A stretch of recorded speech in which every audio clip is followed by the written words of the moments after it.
Alrighty, so we're going to go ahead and talk about Stanley Kubrick and introduce The Shining. So, for those of you who've had film class before, you have already been introduced to Kubrick through Doctor Strangelove and 2001: A Space Odyssey. But it's possible that maybe you've forgotten some of Kubrick's characteristics, so we're still going to go ahead and review. Excuse me. So, Stanley Kubrick, remember that he went to school for photography, and this is going to really heavily influence his films. Stanley Kubrick believed in something called pure cinema, which is, do I have a slide? Yeah, okay, it's literally on the next slide, so I'm not going to get ahead of myself. But that photography background really influences his films. And he's an auteur. We all know what an auteur is, and he is one of the most influential filmmakers, at least American filmmakers, of all time. So this is an important thing I want you guys to remember. Pure cinema is a concept. Kubrick didn't come up with it, but it was something that really dominated his filmmaking. And the idea behind pure cinema is that this was something Hitchcock did as well, but the idea is that you tell your story primarily through images. So the narrative is driven by the camera, not necessarily by the script or the dialogue. So it's very photographic. It's very visceral, or something you experience through the senses rather than something you experience just by listening or, excuse me, having a story spoon-fed to you, if that makes sense. So, Stanley Kubrick said, "The screen is a magic medium. It has such power that it can retain interest as it conveys emotions and moods that no other art form can hope to tackle." So this kind of summarizes what pure cinema means for Kubrick. And this is something that we've talked about before, right? How filmmaking is a distinct and unique format in terms of storytelling and as an art form. So what makes a Kubrick film? First of all, his visuals. As I mentioned, his visuals are always extremely striking. So let's take a look at what he uses. So right away, again, pure cinema, telling stories through photos, through shots, or through sequences. Center framing, or one-point perspective.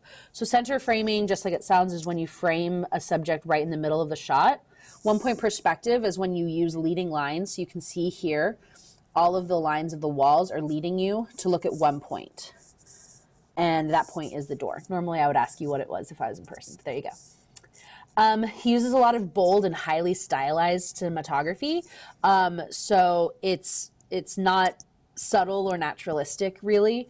Instead, it's going to be something very in your face. God, sorry.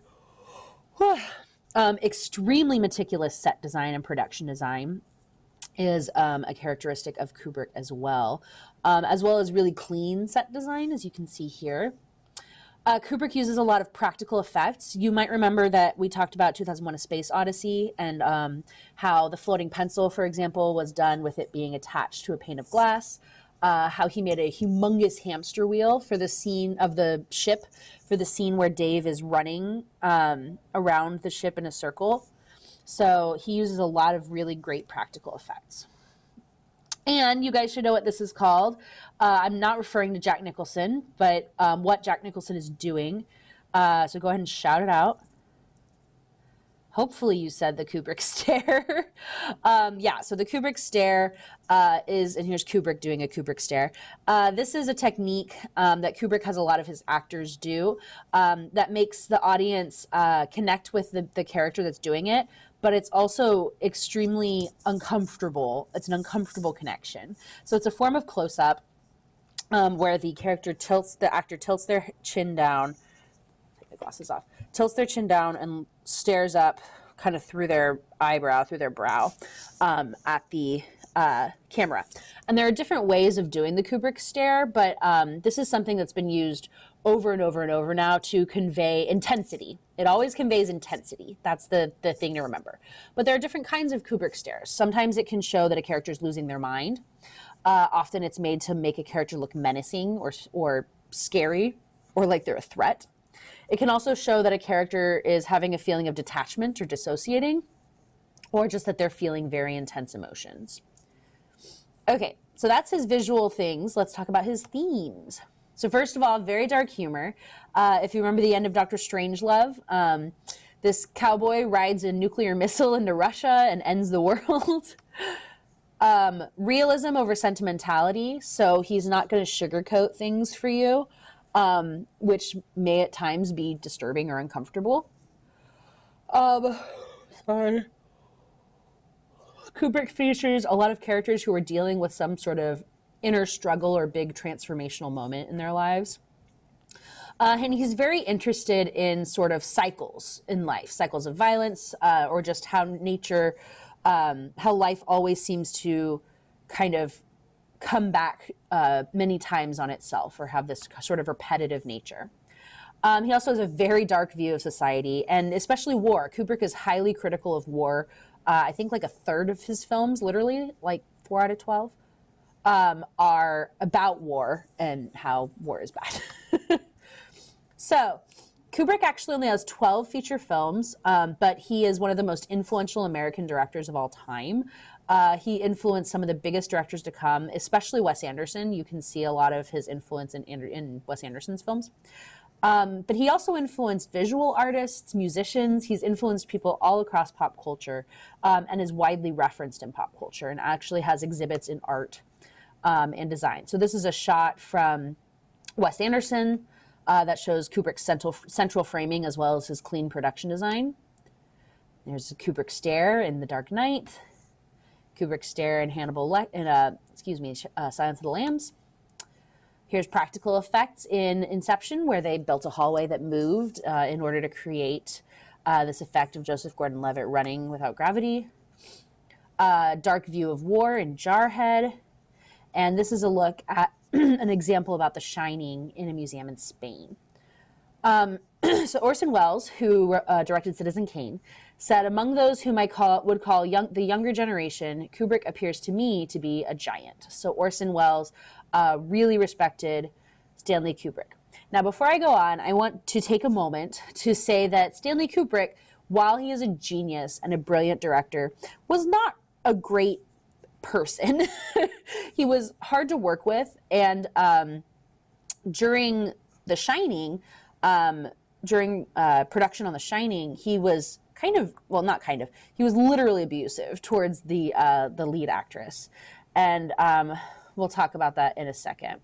What am I doing? So The Shining came out in 1980. It was directed by Stanley Kubrick, who famously hated the horror genre, but chose to do this movie.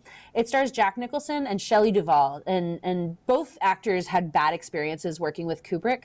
Kubrick often did not work with the same actors again over and over because, like I said, he was very difficult to work with. And in this case of this film, he was terrible to Shelley Duvall. She was losing hair by the end of the production because of all the stress. It was really bad. This film is a psychological horror film, and this is one of the first films to use Steadicam technology. So this was a mount where a camera operator could have the camera with them, and they could do tracking shots smoothly without having the bumpiness of the handheld sort of nature of the camera. And it was like a rig basically that would absorb the camera person's movement. So this actually created these really smooth, surreal tracking shots that sort of add to this creepy, sense of unrealism during this film. And this is an adaptation of Stephen King's novel. King hated it, but I think it really adapts the spirit. I think they're both really great in different ways. It's a good novel, too. You should really read it. And it's very different. They're both very different.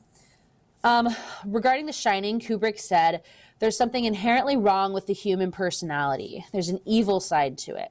One of the things that horror stories can do is to show us the archetypes of the unconscious. We can see the dark side without having to confront it directly. So, I forgot I put this in here. So Kubrick was so tyrannical and meticulous on set. He would have people reshoot things over and over and over. He would change the script so frequently that Jack Nicholson stopped learning his lines beforehand because he would get pages, 5 minutes before they shot that had completely changed the scene. Shelley Duvall was just tormented. And this film features a lot of unreliable narrators. A lot of writers have written about The Shining afterward and kind of theorized what it's about. Some of them think it's about ghosts. Some of them think it's about the Jewish Holocaust. Some of them think it's about American corporatism or capitalism. Some of them think it's about imperialism against Native Americans and colonialism in America. And all of these things might sound kind of wild or far-fetched, but some of them have a lot of credence and have a really, they're really interesting interpretations of the film's symbolism. Some people have even theorized. So there's an ongoing conspiracy theory that Stanley Kubrick helped fake the moon landing, and some people believe that there are details in The Shining, including Danny's sweater that features the NASA spaceship from 1969, Apollo 13 or whatever. Some people say that that's him admitting to having faked the moon landing, as well as some other details in the film. So we're going to go ahead and watch The Shining. This is a horror film, but it's much more psychological and atmospheric horror.